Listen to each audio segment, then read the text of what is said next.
Review of Sabrina Carpenter, Man's Best Friend.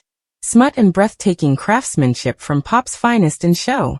The artwork for Sabrina Carpenter's seventh album, Man's Best Friend, which she unveiled in June, shows her on her hands and knees with an invisible man holding a handful of her hair.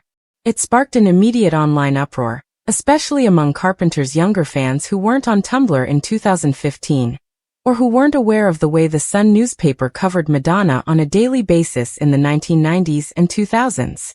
As a result, they were unaware that the debate over whether or not pop stars should be permitted to sexualize themselves is as old as pop music itself, and is nearly always pointless. Man's Best Friend may concern anyone who is looking for another round of rage bait, not because it is especially inflammatory, but rather because it is oddly antiquated. Carpenter enjoys using poetic twists of phrase, such as gave me his whole heart and I gave him head. And her lyrics' wordiness reflects her upbringing in a time of intense stimulation. However, Man's Best Friend makes it apparent that she views pop music as both an art form and a craft. There aren't many A-list albums that are as tightly stitched and locked in as this one. Filled with so many hooks that it feels like it might burst at the seams and played almost exclusively with live instruments. It appears to be Carpenter's first truly creative release. Perhaps the biggest provocation here is a new artist, adored by Generation Z, who defies industry convention by loading an album with odd instruments like clavinet, sitar, and agogo, and drawing clear references to ABBA and Fleetwood Mac's Tusk.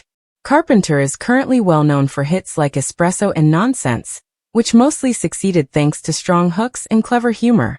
These songs are surprisingly complicated, even weaselly in their ability to make complex, unusual structure seem natural. Man's Best Friend feels like a response to anyone who said espresso was simple froth. Manchild, the lead single, is the type of pop song that super producer Max Martin might describe as incorrect, because the melody of the second verse is entirely different from that of the first verse, which is also different from the bridge. The entire song roars to a rumbling, country-fried groove while Carpenter rhymes phrases like, hard to get, and incompetent, and trills her way through the line, fuck my lethy yif.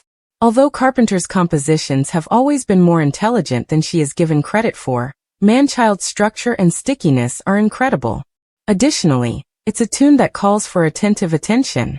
Simply because it is so busy, I thought it was a dog's breakfast the first few times I heard it. It wasn't until I had enough time to comprehend all the seemingly paradoxical moving elements that it finally made sense to me.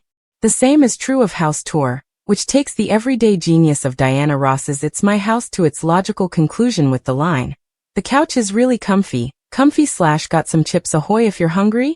And My Man on Willpower, a sumptuous Euro disco song that combines lyrics about sexual frustration and rejection with Boney M-esque schmaltz.